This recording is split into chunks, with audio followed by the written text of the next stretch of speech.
There is a specific nerve. It's called the vagal nerve. Connects to the back of your brain stem and all the way down your spine and actually kind of finishes and interweaves itself around your GI system, your gut, if you will, into your colon, a small and large colon kind of sits on top of there. So there is this two-way road directly between your gut and your brain. Welcome to Authentic Beyond the Couch, the podcast where healing goes beyond the therapeutic room. I'm your host, Jirzia Blackman, and together we will explore real, raw conversations about life, growth, and embracing your most authentic self. This is your space for courage, connection, and healing beyond the couch. Let's dive in. Hello, everyone, and welcome to Authentic Beyond the Couch. I am excited to have our guest here today. Her name is Hannah Wood. Hannah, thank you for being here. Thank you so much for having me. Yes. So please introduce yourself. Tell us who you are and what you do. Yeah, I am a clinical nutrition specialist. This is somebody who specializes in using nutrition to help treat the body in so many different levels that unfolds into. I've been doing this for, I would say, about 3 years. I recently finished all of my schooling, but even when you're in school, you're kind of still practicing. Um, so that's kind of my experience and background. In order to be clinical nutrition specialist in general isn't widely known yet. We're working really hard to get exposure on our industry and who we are. Um, we have master's degrees in clinical nutrition or other nutrition fields. Typically, it's a specialized nutrition. My master's degree is in biochemical and functional nutrition, but as you know, we specialize with the intention to become a CNS afterwards. We then do an internship where we get 1,000 supervised clinical hours. So that's where we're working, but we have somebody telling us feedback, I guess, on what we're seeing sometimes for the first time ever. Um, and then we have a board exam. Um, and once all of that is taken care of, we get to have the fancy label of CNS. Um, yeah, which I completed in December-ish, and it's been about 6 months. Nice. So if I'm just a regular person, how would I know that I need to see a clinical nutritionist? Great question. A clinical nutritionist specializes in private care, private practice care, whereas a registered dietitian is somebody who definitely can still do private practice. And also, they work in public health spaces such as hospitals, nursing homes, group practices along those lines. So, if you are somebody who is looking for a really specific um, plans, if you are somebody who feels like you have a lot going on, okay? Like it's not just I need to fix my gut health, which we'll get into today. Like I also have this type of lifestyle. Like I travel all the time, not the average person. I'm a flight attendant, okay? And I also am caring for my sick mother when I'm at home. And I was recently diagnosed with these two different autoimmune diseases. Like that would be the perfect situation to try and consult a clinical nutrition specialist because our entire background is really focused on precise and personalized medical nutrition therapy. Nice. Okay. So I have quite a few questions for you because I'm really excited to get into what we're going to talk about today. So gut brain axis. We hear so much about gut health and how our gut health is connected to our mental health, how it's connected to so many areas of our lives. And I feel like that's our brain, basically what I'm hearing, right? So your gut is like your second brain. So just let's jump in. Tell me, what does the average person need to know about gut health or gut brain axis? Yeah, I think it's best to start with like a visual. And I know we're, on a podcast, many of our people are listeners. So imagine this. Okay. You have your brain in your head, and behind it you have your spine. And your spine, as we know, has all of the nerves in our body that connects out to your fingers and down your legs and into your toes so you can feel everything. There is a specific nerve. It's called the vagal nerve, connects to the back of your brain stem and all the way down your spine and actually kind of finishes and interweaves itself around your GI system, your gut, if you will, into your colon, a small and large colon. It kind of sits on top of there. So there is this two-way road directly between your gut and your brain.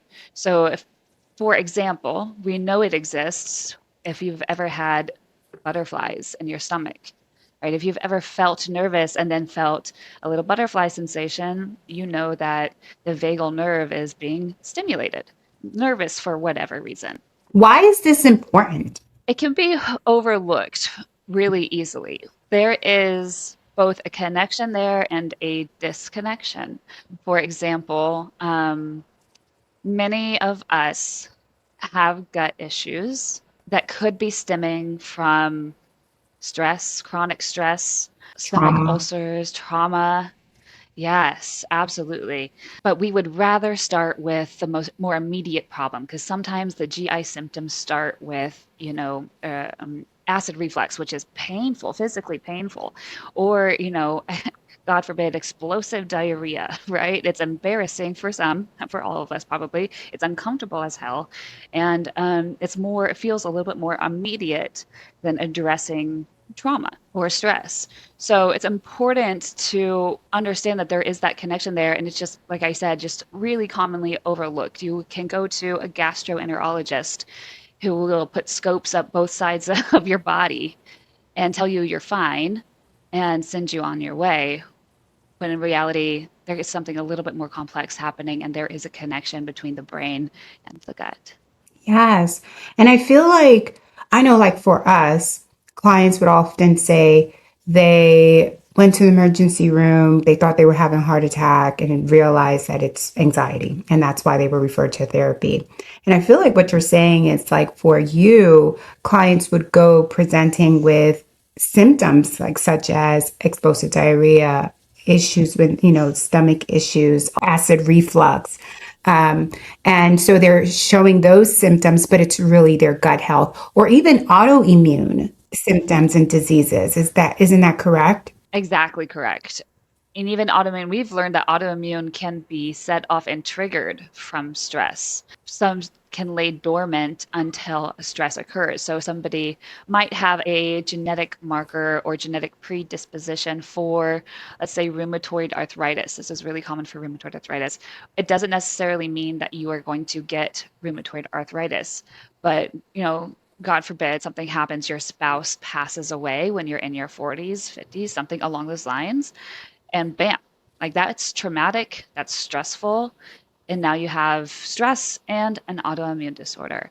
That happens very often. Car accidents can trigger autoimmune disorders. And some of this is like physical and mental trauma that can really set the entire body into an inflamed state. Hmm. And I hope we get into how to resolve this because this is so my story. Those that do listen know that this year I've made the intention of starting with my own story and things that I went through and how I got to where I am right now. And this was one of the issues for me that came up where my blood work was showing elevated protein, which then did deeper dive, and then it's showing that I had signs of an autoimmune. And this is how I found a holistic doctor, a naturopathic doctor, and going down that path. So I'm so excited to have you because I feel like I know I'm not the only one.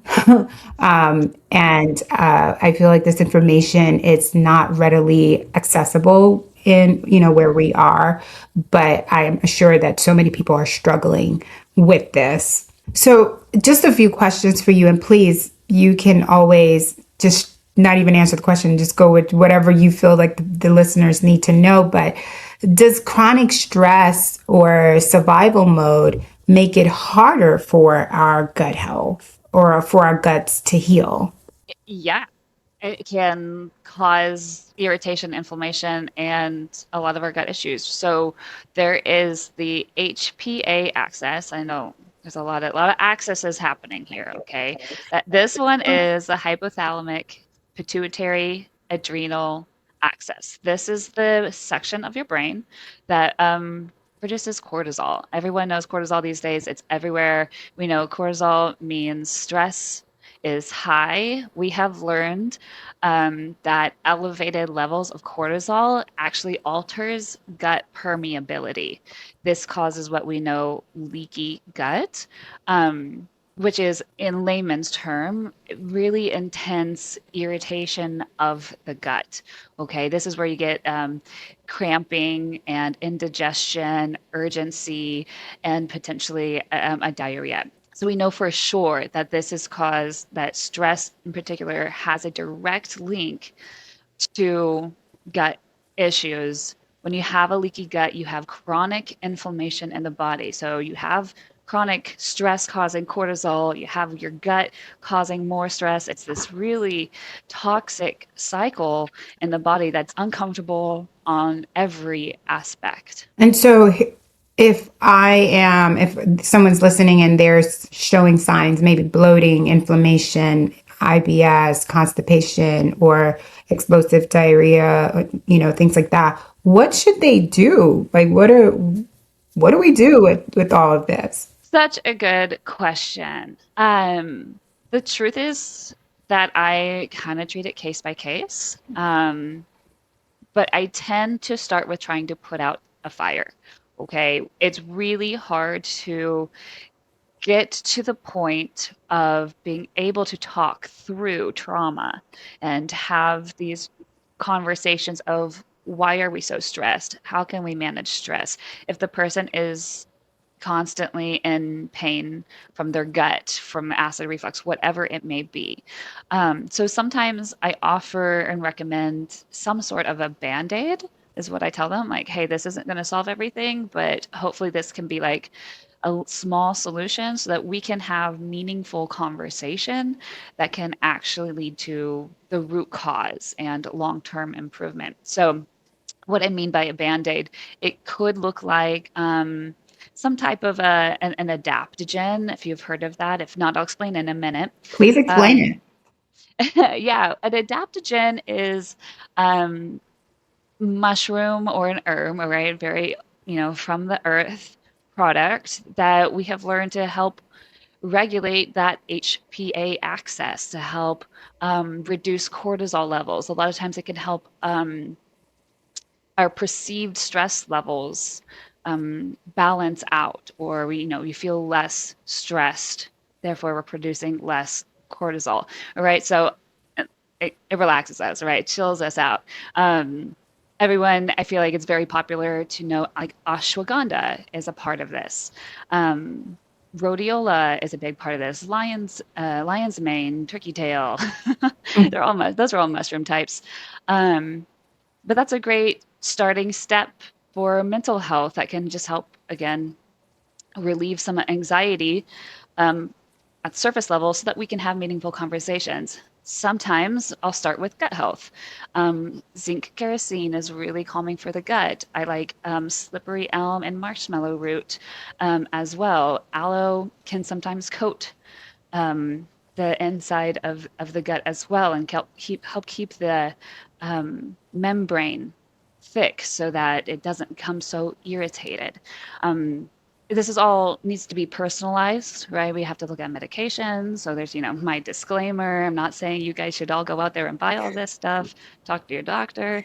But there are tools that we can use to help calm the gut so that we can talk through what's happening for so many different reasons why we could be experiencing these issues. You said talk to your doctor, and I feel like it depends on like Eastern Western, right, medication medicine, because I feel like when you go personally, when I go to the doctor and you're explaining these things, they give you a medication, right? They just like, oh, take this or take, and when you look at either the ingredients or you look like one thing causes the next, or or it's just not healthy, it's not organic, it's not good for you. So what kind of doctor would the doctor be? Like, where do we go to get this type of information? Because I feel like it's not, I mean, I could be wrong, but I don't find it's hard to find. I know I have to dig. Yeah, yeah, it is hard to find, and I've had clients with crazy stories, and like, your doctor did what? That has happened to me more often than it hasn't, unfortunately, across the board. And I'm sure some doctors out there probably think the same thing about me, but it's fine.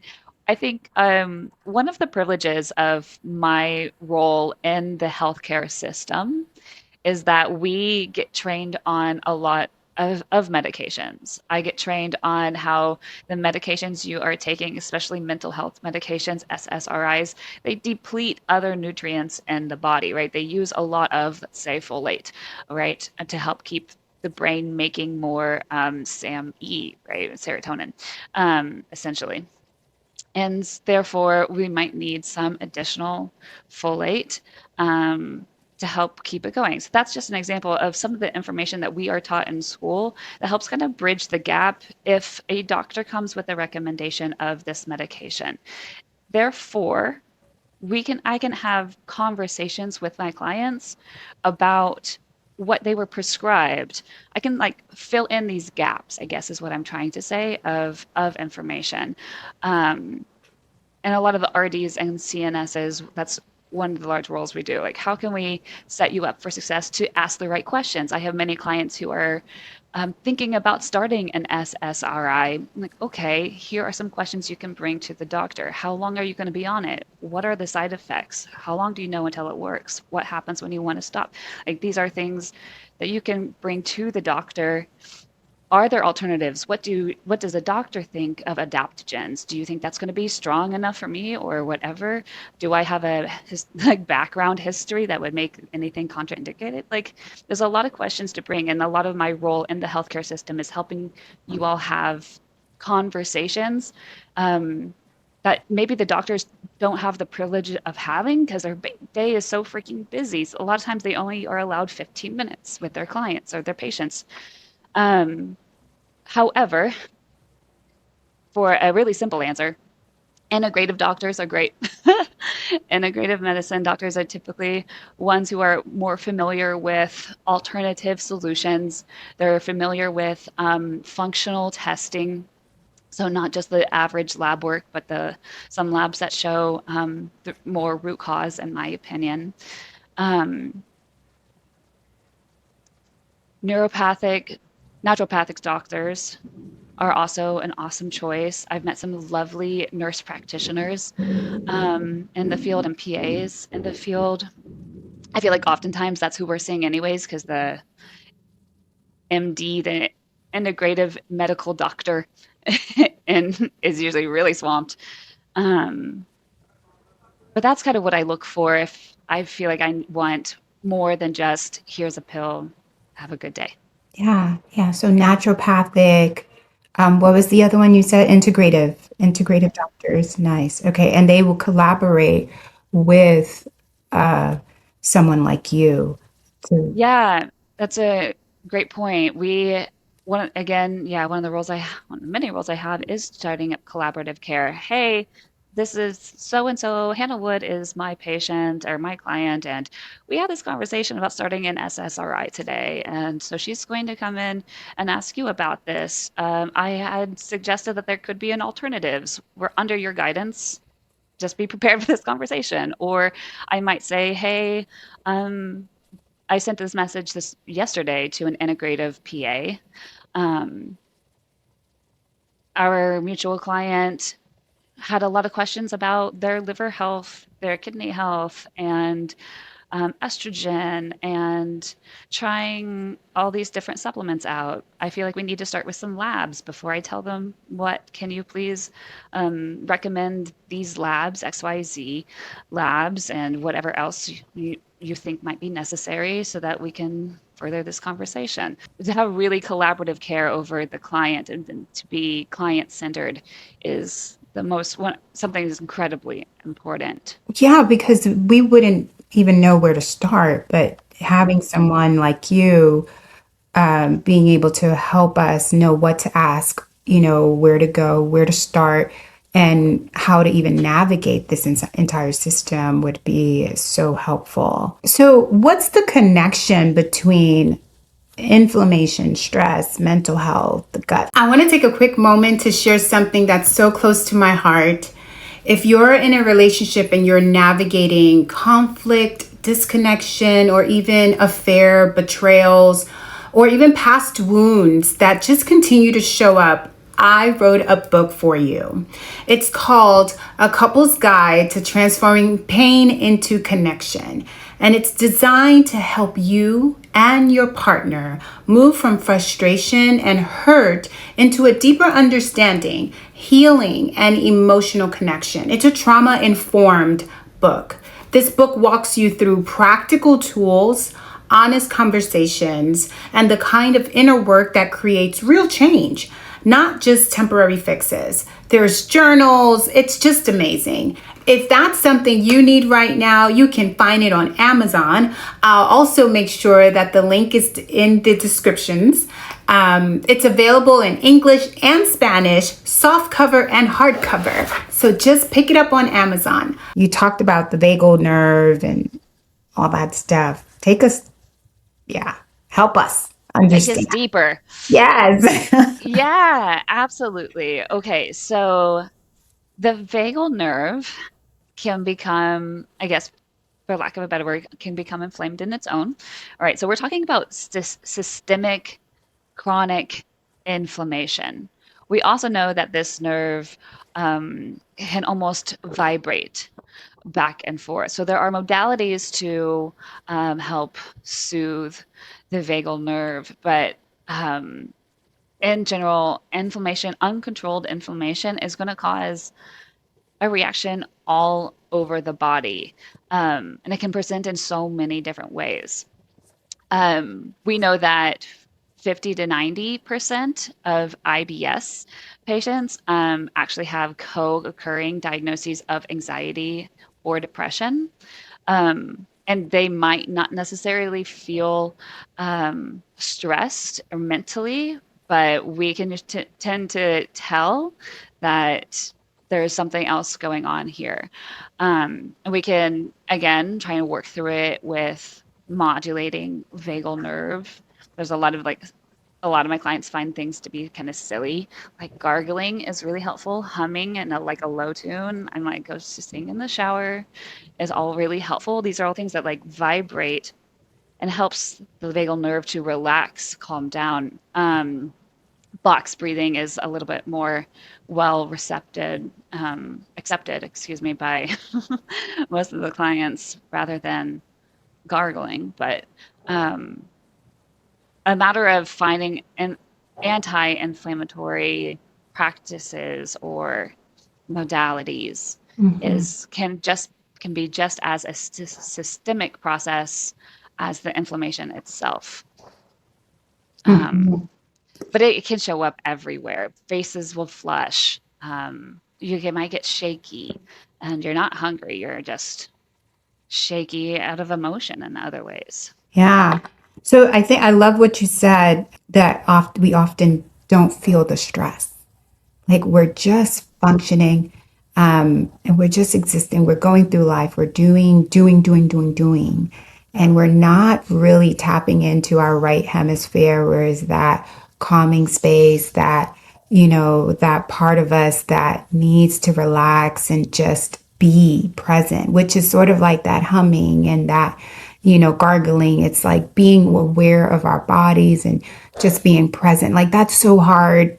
I'm guilty, but our body needs it just to have that equilibrium, because we're so left brain focused, like learning, doing, being, just living life rather than being a part of life and slowing things down and doing the box breathing and really balancing out that vagus nerve. Yeah. Yeah. I've had many clients, many women in my practice whose perception, their own perception of stress is quite low. To them, they often feel like they're doing what they need to do. Say, like, again, they're a single mother who's maybe a nurse, okay, who has kids in high school. This is their normal lifestyle, okay, and they're, God forbid, they're an ER nurse, they're constantly exposed to traumas or whatever, and they're like, well, that's just like my life, that's just how it is. One of the telltale signs I'll ask is about sleep and sleep regulation, right? Where, okay, how easily do you fall asleep at night? Oh, well, I gotta like toss and turn, like I can't turn my mind off. I'm like, I wonder if that's a sign of stress. Girl, you got so much going on. You got, two kids, you got long shifts, hard shifts. Yeah, I'm sure you don't have a partner, it can be tough. Or they will fall asleep and then wake up in the middle of the night. Sometimes they will wake up in the middle of the night just to go to the bathroom, right? And that's when they have episodes of constipation, or that's when they'll have their diarrhea or whatever, indigestion. That's often because that's when the body is finally trying to take care of itself. And it has that opportunity to Mm. get rid of whatever it's feeling, for lack of Mhm. like a better, term for it at this point. Um, but yeah, we'll see people not able to sleep through the night. When they wake, do you feel rested? Okay. And even if they got 7 to 8 hours, oh, yeah, I sleep 7 to 8 hours, but I feel like I'm always tired. I'm Yes. like, maybe there's something stressful happening here that you can't mentally perceive, but physically, your body is telling you, slow the heck down, do some self care. This isn't going to last. A great connection that I make with some of my clients who come to me with gastric issues who are clearly mental health realm, Mhm. like is something I help make them click is like if you're having urgency, if you are food goes right in and right out of you, or if you, even if you're constipated, like the question is the food you're eating, are we able to digest and actually absorb those nutrients? Okay, the nutrients that power the brain to be able to handle stress. So maybe if we're having some of these digestive issues, we have to start with some brain health and see if we can't get a more close to regular bowel movement pattern to start to develop so that we can power the brain. That's sometimes the connection that we need to draw together to get to, okay, let's talk about stress. Let's talk about your mental health. What can we do to help set you up for success here? Yeah, I love how you made it so distinct. You said gastric issues, mental health related, which then, really clearly defines there can be gastric issues food related, right? But then there are gastric issues that are mental health related. So if you go to the doctor and if you're having gastric issues, you go to the doctor, it's not food related, like stop that pizza, you know? Um, but if you go and they're like, yeah, that's I'm not seeing anything here. There's probably something root cause that we need to get to, and that's where you come in, Hannah. I have this tool in my back pocket. There are, you know, differential diagnoses, I guess, to understand where this is coming from. I definitely have clients who walk in my door with gastric upset of all kinds, and they're like, no, no, no, like I literally have no idea where this is coming from. And they have dysbiosis. They have something happening in their gut that doesn't allow them to digest food correctly, and it Right. hurts.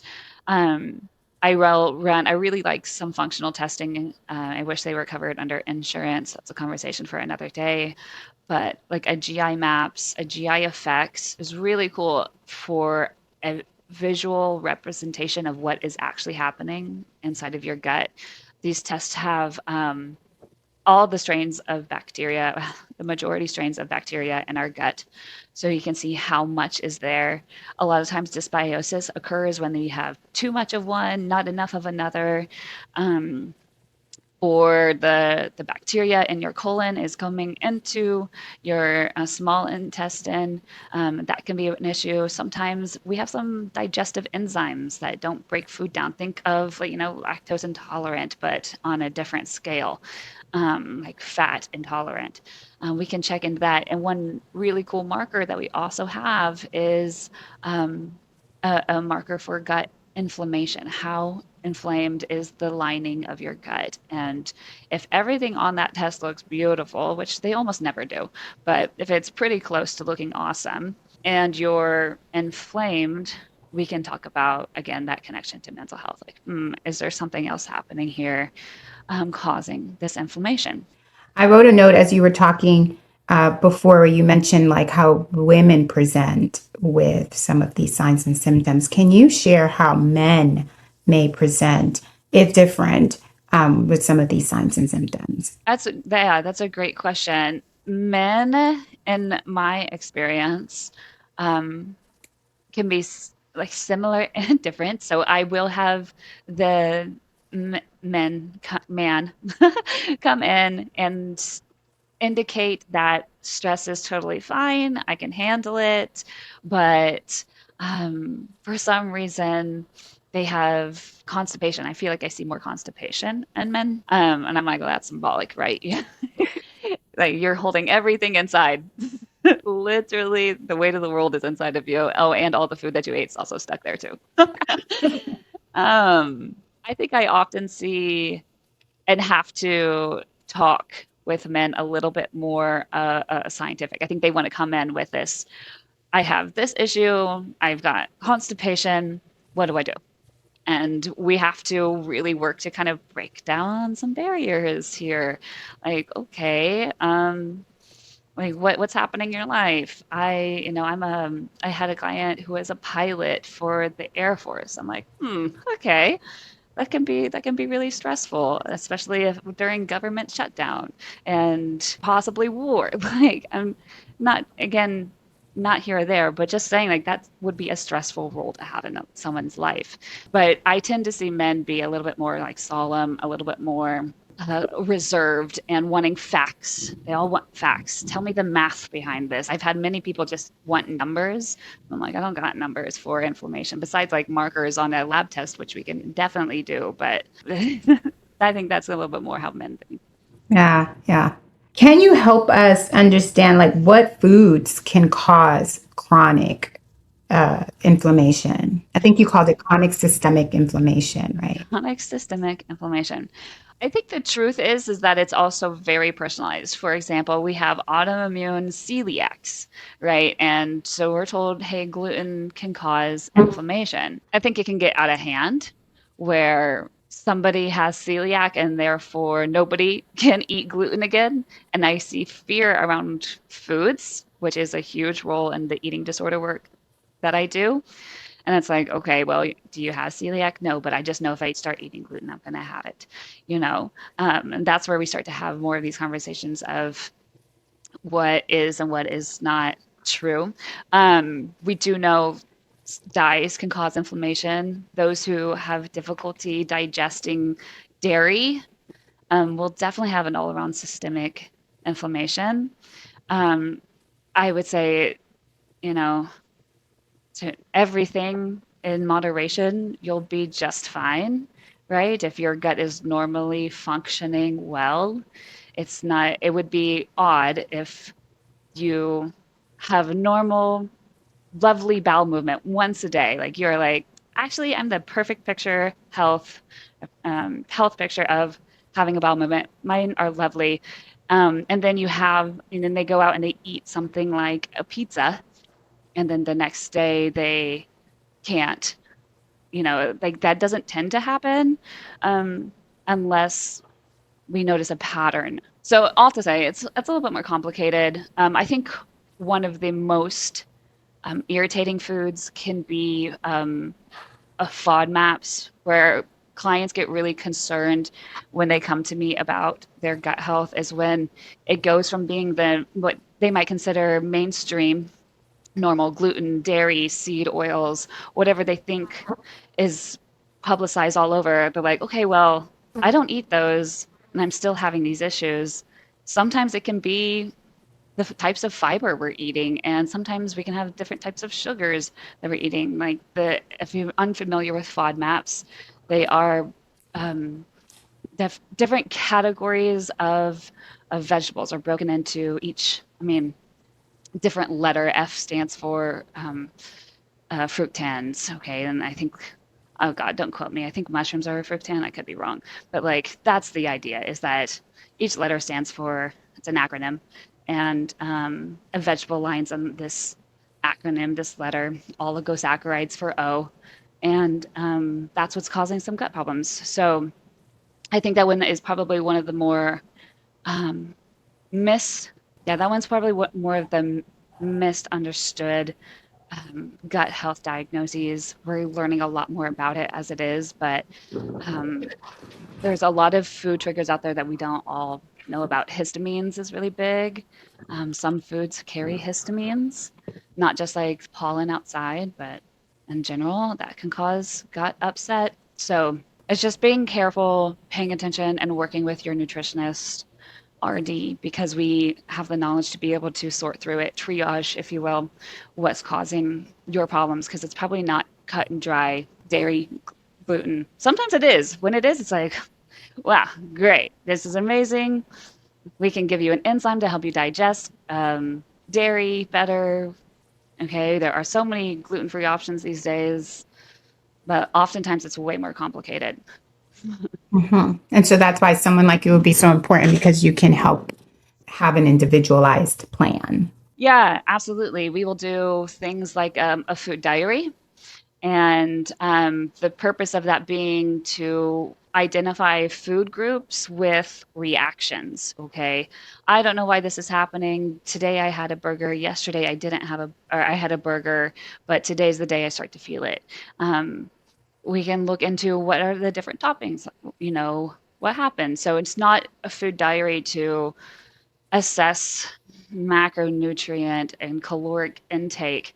It's to assess symptomology and deduce patterns, pattern recognition in a way. Nice. Okay.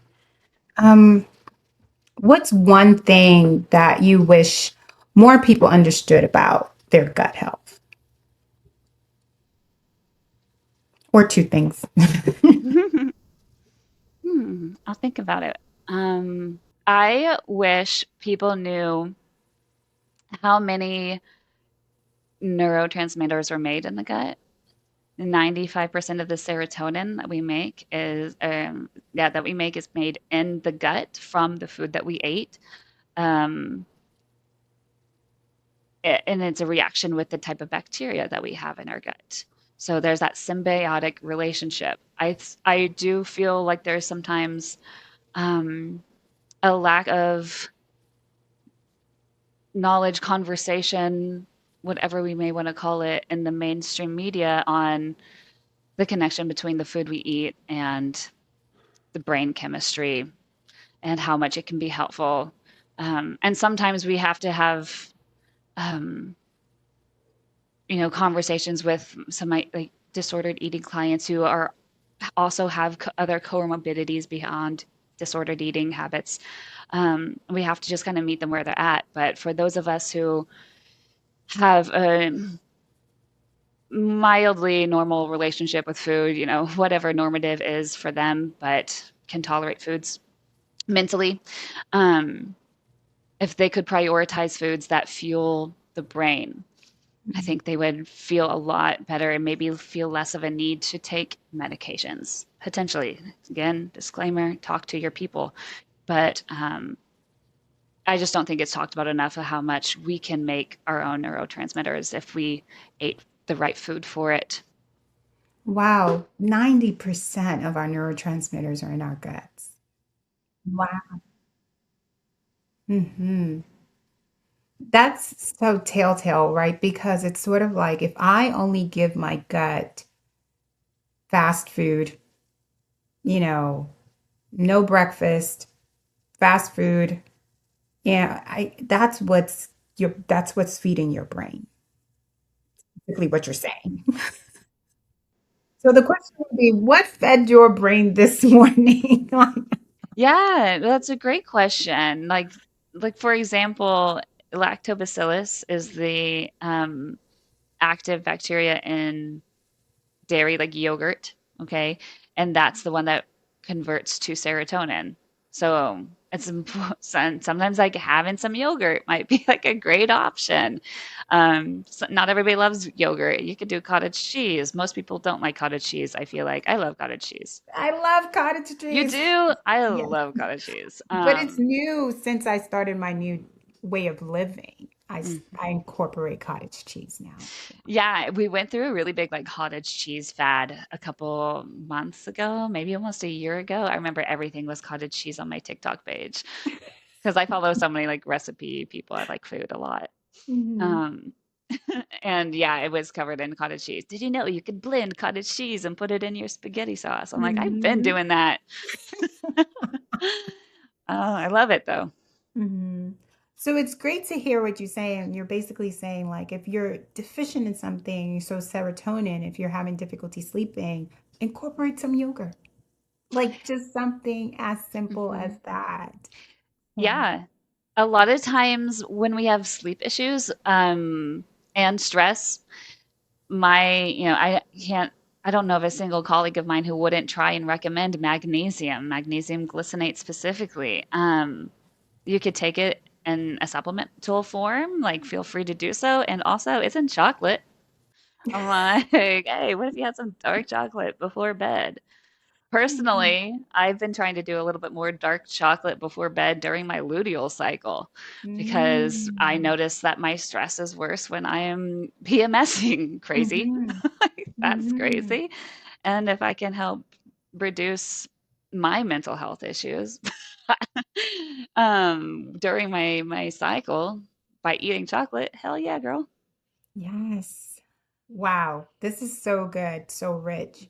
Is there anything else, anything that you feel like we need to know or that's important? I think the last thing that's always important to hear, I feel lucky that a lot of my social media outlet that we consume so much, which is probably another conversation for another day, but I feel lucky that mine talks. I have a lot of influencers on mental health awareness and relationship with food. That's what it is. I see a lot of influencers on my Instagram, TikTok, whomever discussing their relationship with food and trying to break down the language of good food and bad food. And I think that is really important. And so I get to see it a lot. I don't know how much other people get to see it a lot. So I'm going to talk about it for my Yeah. final thoughts.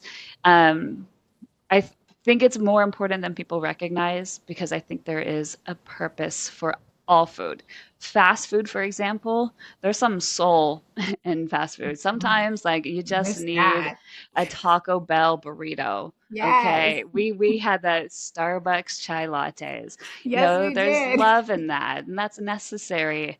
Maybe it's not all Not encompassing. every day. It's Right. not going to be everything, but when we label it bad and good, we can have behavioral reactions to that Mm. on so many different levels. So eliminating that language is one of the first steps I try to work on with my disordered eating clients to try and reframe, hey, this is the purpose of an Oreo cookie. Well, this is the purpose of um, chicken breast and I don't know, a chicken fajita taco, Mhm. which is going to be more macronutrient rich. There's a purpose for everything. So making it humanized, giving it good, bad labeling is going can worsen mental health. Hmm. I love that. That's really great, a great reframe that, and we teach that mental health. Like we tell our clients there's no good or bad feelings, right? It's sort of like getting them to a place where they can accept all of their emotions, all of their feelings. They're all there for a purpose. So just be curious. What am I feeling? Why am I feeling? When have I felt this before? Where was the first or the worst time I felt this? And not to condemn the feeling, but just to look at it with curiosity. And so that's what you're saying about food. Yeah. Why am I craving this taco right now? Rather than that's bad for me. That Yeah. makes sense. And But we then you shouldn't have can tacos every day. But I get what you're saying. but like you can have that conversation. I love that because my internship was all about approaching every question with, every problem with curiosity. And that's how I was taught to practice. And that's how I also reflect with my clients. Um, that's so cool. I'm glad that we share that connection. Yeah. Thank you. Do Mhm. you have any closing message for us? I just want people to understand the importance of the role of a nutritionist, of a clinical nutrition specialist. Of course, there's many of us, but not enough. So if you see one out there, now you kind of know a bit more about them. But also registered dietitians, where our role lies in the healthcare system and your mental health care and your physical health as well. We are a great bridge um, between the doctor and the therapist. We're there to do kind of wear many hats within our scope and help direct conversations and be there for you. So, my biggest takeaway that I hope the listeners have is um, how we could be of use in more than just, hey, eat this, don't eat that kind of perspective. We have really deep conversations, and um, I hope that's I hope that's the biggest takeaway, I guess. Thank you. How do people find you? So you are physically in San Antonio, Texas, but you also work in New York. So how do people find you? Yeah, great question. I in my private practice, I am 100% virtual. So you can find me on my Instagram, Hannah Wood Nutrition. I do have a Facebook page. It is also called Hannah Wood Nutrition. My private practice is private pay currently, as I'm trying to navigate the insurance world. However, I partner with a group practice based out of New York, and you can message me on Facebook and Instagram, and we accept insurance. So if you're like, girl, I want to work with you, but I got to work under insurance, I can make that magic happen. Yes. So please reach out to Hannah. It's been transformative in my life, just understanding my gut health, and understanding how it's connected to my mental health, physical health, and I know that it will be transformative in your life as well. So please, if you haven't, contact her so she can work with you either here in San Antonio or out there in New York. Anywhere else, you have to be licensed, I would imagine, in those specific states. So it's just New York and San Antonio for now. I'm also licensed in Illinois, and some states don't require licensing at all, and I Okay, can definitely work with those. So, best case scenario is just to contact you. message me, and I will let you know. And if I have a whole team from New York, and they're not based in New York, they're all over the country. So, I Mhm. more than likely can find somebody that you can see who will do the exact work that I do.